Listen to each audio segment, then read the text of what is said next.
जय हिंद। हम आप सभी लोगों के लिए जानवरों पर आधारित प्रश्नों की अगली क्लास लेकर आ चुके हैं। उम्मीद है इसके पहले की क्लासों को आप सभी लोग आराम से समझ गए होंगे।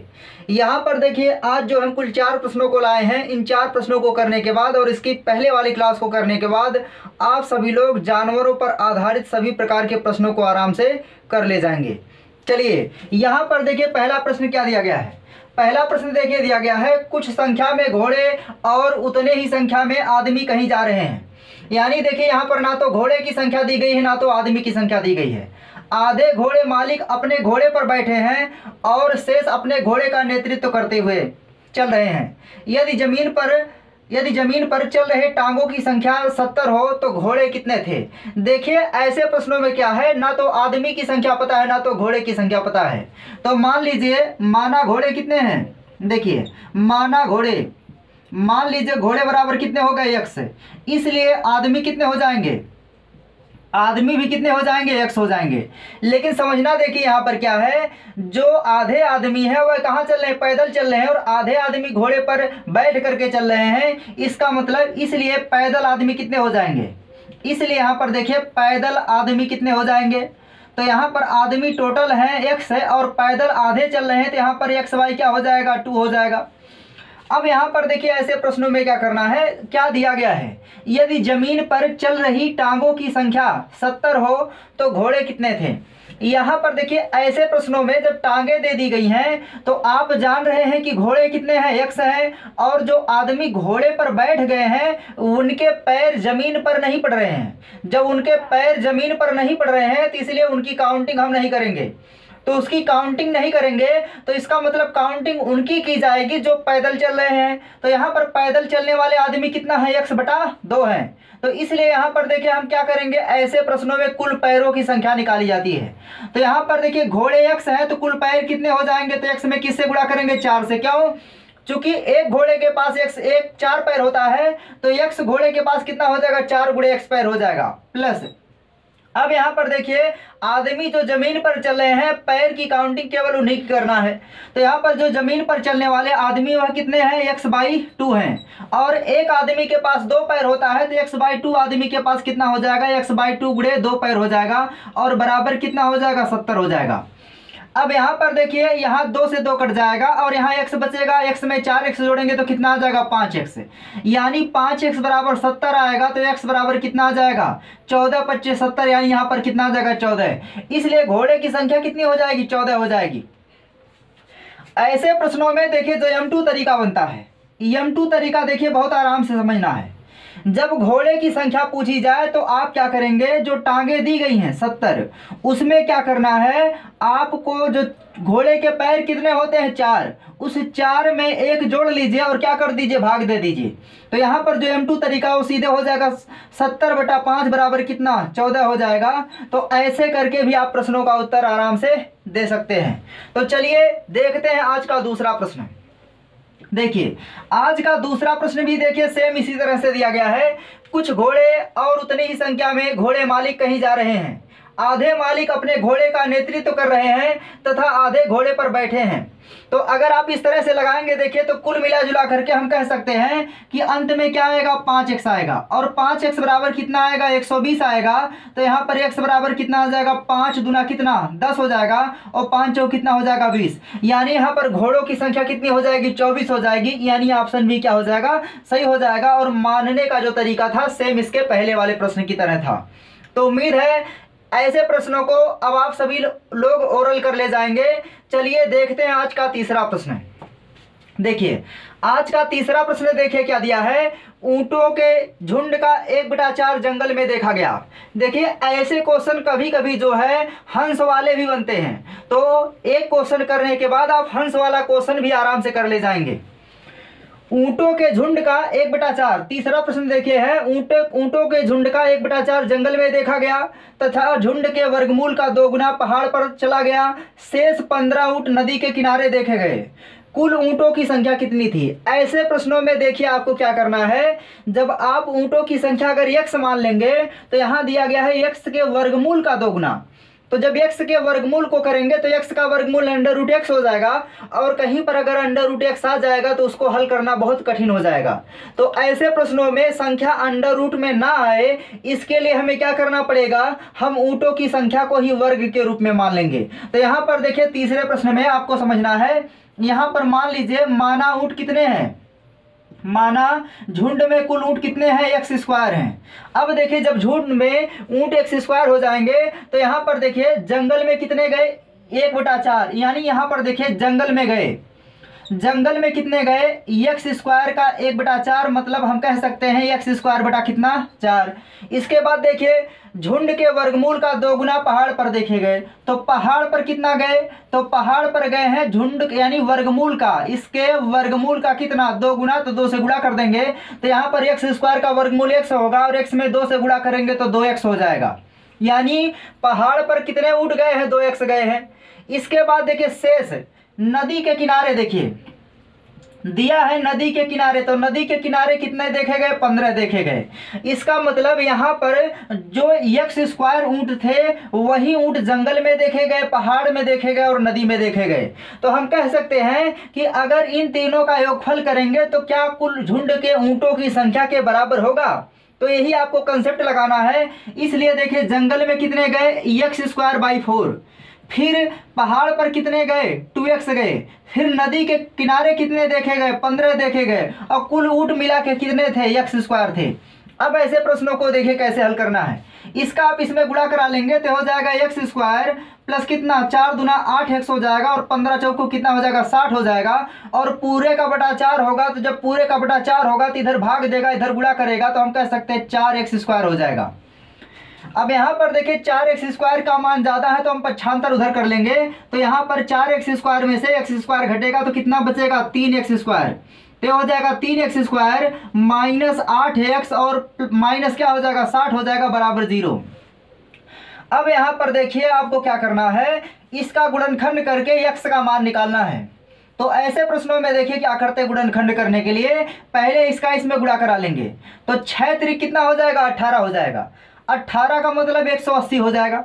अब आपको दो ऐसी संख्याएं लेना है जिनका आपस में गुणा करने पर मान जो है -180 आ जाए, और जोड़ने या घटाने पर कितना आ जाए, -8 आ जाए। तो हम कह सकते हैं कि अगर हम ले लें -18, और -18 में जो है क्या कर दें, -18 में अगर +10 जोड़ दें, तो देखिए गुणा करेंगे तो माइनस प्लस माइनस का गुणा -180 आएगा, और -18 में +10 जोड़ेंगे तो कितना आएगा, -8 आएगा। यानी यहाँ पर कहा जा सकता है, इसका गुणनखंड करा लेंगे तो हो जाएगा 3x स्क्वायर माइनस कितना, 18x, और प्लस कितना 10x, और -60 बराबर क्या हो जाएगा, 0 हो जाएगा। अब यहाँ से 3x कामन ले सकते हैं, जब 3x कामन लेंगे तो यहाँ बचेगा x माइनस 3 छक्का 18, 6 बचेगा, और प्लस यहाँ से 10 कामन लेंगे तो यहाँ बचेगा x माइनस कितना, 6 बचेगा, बराबर 0 हो जाएगा। अब यहाँ से देखिए x माइनस 6 कामन ले लेंगे तो यहाँ बचेगा 3x, और यहाँ बचेगा +10 बराबर क्या, 0। अब आप लोग जानते हैं यहाँ पर दोनों टुकड़ों को हम 0 के बराबर रख सकते हैं। जब 0 के बराबर रखेंगे तो एक टुकड़ा देखिए 3x + 10 बराबर क्या होगा, 0 होगा। तो यहाँ पर x बराबर हो जाएगा -10/3, और इसे क्या करेंगे, छोड़ देंगे, यानी अग्राह्य कर देते हैं। अब यहाँ पर देखिए अगला जो बचा है x माइनस 6 बराबर 0 हो जाएगा, तो x बराबर कितना हो जाएगा, 6 आ जाएगा। यहाँ पर देखिए x बराबर 6 अभी उत्तर नहीं आया है, क्योंकि ऊँटों की संख्या कितनी है, x स्क्वायर है, इसलिए हम कह सकते हैं ऊँट की संख्या कितनी हो जाएगी, ऊँट की संख्या।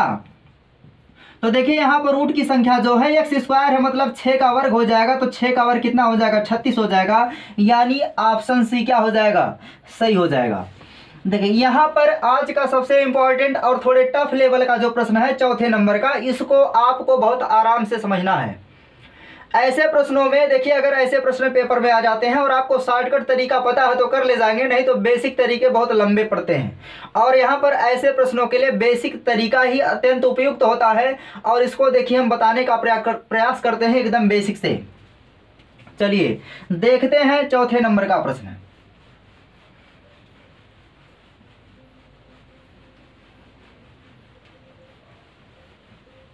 देखिए चौथे नंबर का प्रश्न देखिए क्या दिया गया है, एक झुंड में कुछ गाय बैल एवं 45 मुर्गियां हैं। मतलब देखिए मुर्गियां कन्फर्म हो गई, चौथे प्रश्न में दिया गया है, चौथे में मुर्गी कन्फर्म हो गई।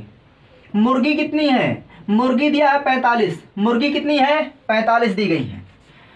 इसके बाद देखिए गाय बैल के बारे में पता नहीं है।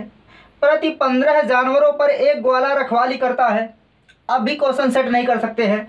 आगे दिया है बैलों की संख्या गायों की संख्या से दोगुनी है। बस यहीं से क्वेश्चन बनाना है। मान लीजिए गाय कितनी है, अगर मान लीजिए गाय x है तो बैल कितने हो जाएंगे? जो बैल की संख्या है गाय की संख्या की दुगुनी है, इसका मतलब बैल कितने हो जाएंगे? 2x हो जाएंगे। अब यहाँ पर देखिए कुल जानवर क्या है? एक झुंड में गाय हो गई, बैल हो गया और मुर्गी हो गई, और प्रति 15 जानवर पर एक ग्वाला रखवाली करता है। तो यहाँ पर देखिए अगर हम टोटल की बात करें, इन टोटल की बात करें तो एक टोटल कितने हो जाएंगे? तो हम कह सकते हैं गाय x हो गई, बैल 2x हो गए और मुर्गी कितना हो गई? 45x हो गई। अब देखिए 45x नहीं बल्कि 45 होगा। अब यहाँ पर टोटल किसकी बात है? केवल जानवर की बात है। अब हम ग्वाला की संख्या निकालेंगे तो यहाँ पर देखिए ग्वाला कितने हो जाएंगे? प्रश्न में कहा गया है कि 15 जानवर पर एक ग्वाला। इसका मतलब अगर जानवरों की संख्या कुल दे दी जाए तो उसमें हम 15 से भाग दे देंगे तो ग्वाला की संख्या आ जाएगी। इसलिए हम कह सकते हैं ग्वाला की संख्या बराबर क्या हो जाएगी? x और 2x जोड़ेंगे तो कितना आ जाएगा? 3x प्लस कितना आ जाएगा? 45 आ जाएगा। अब यहाँ पर देखिए क्या करना है, आपको 3x प्लस 45 में भाग देना है किससे? 15 से। चूंकि 15 जानवर पर एक ग्वाला लगता है तो 3x प्लस 45 जानवर पर कितने ग्वाला होंगे तो 15 से भाग देने पर पता चल जाएगा। अब यहाँ पर कटा लेंगे तो हो जाएगा, 3 को कॉमन लेंगे तो 3 पच्चे 15 हो जाएगा, यानी हो जाएगा x प्लस 15 बटा कितना? x प्लस 15 बटा 5 आ जाएगा। तो हम कह सकते हैं यहाँ पर ग्वाला की संख्या कितनी हो गई? x प्लस 15 बटा 5 हो जाएगी। आगे देखिए क्या दिया गया है, एक ग्वाला रखवाली करता है। बैलों की संख्या गायों की संख्या से दुगनी है यदि कुल सिरों की संख्या पैरों की संख्या से 186 कम है। देखिए क्या दिया है, यदि कुल सिरों की संख्या पैरों की संख्या से 186 कम है, इसका मतलब अगर आप सिर में 186 जोड़ देंगे तो पैर के क्या हो जाएगा? बराबर हो जाएगा। तो पहले हमें क्या करना पड़ेगा? अब निकालना पड़ेगा सिर। तो यहाँ देखिए सिर कितने हो जाएंगे? सिर, तो सिर के लिए देखिए टोटल जानवर कितने हैं? 3x पहले से हो चुके हैं 45 और मुर्गियां हैं। इतने सिर तो पहले है और यहाँ पर ग्वाला का सिर भी जुड़ेगा तो हो जाएगा x प्लस 15 बटा कितना? 5 हो जाएगा। तो इतने सिर हो गए। अब यहाँ पर देखिए पैर निकालेंगे। यहाँ पर क्या निकालना है? पैर। अब पैर निकालेंगे तो पैर निकालने के लिए देखिए समझना आपको, यहाँ पर जो 3x है, ये जो 3x है गाय और बैल का योग है। तो गाय और बैल में कितने कितने पैर होते हैं? 4 पैर। इसका मतलब इसमें किससे गुणा करना है? 4 से। तो पैर की संख्या यहाँ पर हो जाएगी 4 गुणे कितना? 3x हो जाएगी। प्लस 45 मुर्गियां हैं, एक मुर्गी के पास कितना पैर होता है? 2। तो 45 मुर्गी के पास क्या हो जाएगा? 2 गुणे 45 पैर हो जाएगा। प्लस यहाँ पर देखिए x प्लस 15 बटा जो 5 है, ये क्या है? ग्वाला है। एक ग्वाला का मतलब एक आदमी, एक आदमी के पास 2 पैर होता है तो x प्लस 15 बटा 5 आदमी के पास कितना पैर हो जाएगा? 2 से गुणा कर लेंगे, ये कुछ मान आ जाएंगे। अब यहाँ पर देखिए दिया है सिर की जो संख्या है वह पैर की संख्या से 186 कम है। इसका मतलब जो है अगर हम पैर में से सिर को घटा देंगे तो कितना आएगा? 186 आ जाएगा। या तो आप देखिए ऐसे कर सकते हैं कि सिर में क्या जोड़ दें? 186 जोड़ दें तो किसके बराबर हो जाएगा? पैर के बराबर हो जाएगा।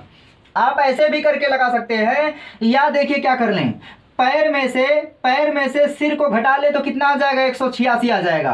तो यहाँ पर देखिए पैर का मान डायरेक्ट कितना ले लेंगे? 4 तिहाई कितना? 12x हो जाएगा। 12x प्लस 45 दूना कितना? 90 हो जाएगा। और यहाँ पर हल कर लेंगे तो यहाँ पर आ जाएगा 2x प्लस कितना? 15 दूनी 30 हो जाएगा। और बटा कितना है? 5 है। अब इसमें से किसको घटाना है? इसमें से देखिए घटाना है, ये क्या हो गया? पैर की संख्या हो गई। ये पैर की संख्या में से हम सिर की संख्या को घटा देंगे तो सिर कितने हैं? ये है 3x प्लस 45 और प्लस दिया गया है x प्लस 15 बटा कितना? 5 दिया गया है। इसको घटाएंगे तो कितना आएगा? 186 के बराबर आ जाएगा। चूंकि यहाँ पर सिर जुड़ रहा है, अगर पैर में से सिर को घटा देंगे तो कितना आएगा? 186 आएगा। अब इसी को हल करना है। अब यहाँ पर देखिए ब्रैकेट को खोलेंगे तो यहाँ पर यह क्या हो जाएगा, माइनस हो जाएगा, ये क्या हो जाएगा, माइनस हो जाएगा, यह भी माइनस हो जाएगा, और यहाँ का चिन्ह भी क्या हो जाएगा, माइनस हो जाएगा। जब माइनस हो जाएंगे तो 12 में से 3 घटा लेंगे तो कितना आएगा, 9। तो यहाँ पर हो जाएगा 9x, और यहाँ देखिए 90 में से 45 घटेगा तो कितना आएगा, प्लस 45 हो जाएगा। अब यहाँ देखिए घटाना है, जब यहाँ घटाएंगे तो हर के मान समान है, और जब हर के मान समान है तो 2x में से x घटेगा तो कितना बचेगा, x बचेगा, और 30 में से 15 घटेगा तो यहाँ पर कितना आएगा, प्लस 15 बचेगा। पूरे का बटा 5 बराबर कितना हो जाएगा, 186 हो जाएगा। अब यहाँ पर इसको हल करेंगे तो देखिए यहाँ पर क्या करना है, गुणा करना पड़ेगा। 45 जुड़ रहा है, उधर जाके घट जाएगा, तो यहाँ पर 9 पचे कितना हो जाएगा, 45, 9 पचे कितना, 45, तो ये हो जाएगा 45x प्लस कितना, x प्लस 15 बटा कितना, 5 कर देंगे, और जो 45 इधर जुड़ रहा है उधर जाके घट जाएगा। तो 45 जब 186 में से घटेगा तो यहाँ पर 16 है, देखिए 6 में से 5 घटेगा 1 आ जाएगा, और 8 में से 4 घटेगा तो कितना आएगा, 4 आएगा, और यहाँ पर 1 आ जाएगा। अब यहाँ पर जोड़ लेंगे तो कितना आ जाएगा, देखिए ये हो जाएगा 45 से कितना, 46, तो ये हो जाएगा 46x प्लस कितना, 15 है, बराबर यहाँ 5 भाग दे रहा है, गुणा कर लेगा तो 5 एक कम 5 हो जाएगा, 5 चौक 20 के 0 हो जाएगा, हासिल 2 बचेगा, 5 एक कम 5 2 कितना हो जाएगा, 7 हो जाएगा। अब यहाँ पर देखिए जो 15 जुड़ रहा है उधर जाके क्या होगा, घट जाएगा, तो यहाँ पर हम कह सकते हैं 46x बराबर कितना हो जाएगा, तो यहाँ पर 5 में से 5 घटेगा 0 आएगा, 10 में से घटेगा 9 आ जाएगा, यहाँ पर कितना आ जाएगा, 6 आ जाएगा। अब कटा लेंगे, कटाएंगे तो देखिए यहाँ पर किस संख्या से कटा लें कि यहाँ पर क्या आ जाए, यहाँ पर जो है 0 आ जाए। तो हम केवल 5 से अगर गुणा करेंगे तो 5 छक्का कितना, 30 होगा, 30 के 0 3 बचेगा, और 5 चौक 20 और 20 3 23 होगा, केवल 230 आ रहा है। इसका मतलब अगर हम 10 से करें तो 10 से करेंगे 460 होगा, तब भी कम होगा, तो 15 से गुणा करते हैं। 15 छक्का 90, 90 के देखिए क्या हो जाएगा, 0 हासिल 9 बचेगा, और 15 चौक को 60, 60 9 कितना हो जाएगा, 69, मतलब कट जाएगा कितनी बार में, 15 बार में। तो यहाँ से इसको 15 बार में कटा लेंगे तो x का मान कितना आ जाएगा, 15 आ जाएगा। यानी हम कह सकते हैं कि यहाँ पर अगर गाय पूछता तो गाय कितने, 15, बैल कितने, 15 दूना 30 हो जाएंगे, लेकिन यहाँ पर ना तो गाय पूछा है ना तो बैल पूछा है, ग्वाला कितने हैं। तो यहाँ पर देखिए अब ग्वाला निकालना है, तो ग्वाला कितने हो जाएंगे, तो ग्वाला देखिए क्या दिया है, यहाँ पर दिया गया है x प्लस 15 बटा 5 है, तो x का मान 15 है, तो 15 प्लस 15 करेंगे और बटा 5 कर लेंगे, तो यहाँ पर 15 15 30 हो जाएगा, और 30 में 5 से भाग दे देंगे तो आंसर कितना आ जाएगा, 6 आ जाएगा। इसलिए यहाँ पर ग्वाला की संख्या कितना हो जाएगी, 6 हो जाएगी। तो उम्मीद है जानवरों पर आधारित प्रश्नों को आप सभी लोग आराम से समझ गए होंगे, और ऐसे प्रश्नों को अब आप सभी लोग आराम से कर ले जाएंगे। देखिए पेपर में जो नॉर्मल टाइप के प्रश्न पूछे जाते हैं वह जो है इसके पहले वाले क्लास से ही पूछे जाते हैं। यहाँ पर कुछ एक्स्ट्रा प्रश्न इसलिए करा दिए जाते हैं ताकि प्रश्न जो है कहीं से बाहर नहीं जा सके। तो यदि हमारी क्लास आप सभी लोगों को समझ में आ गई है तो आप सभी लोग हमारे क्लास को लाइक करके वीडियो को शेयर कर दीजिए और चैनल को सब्सक्राइब कर दीजिए।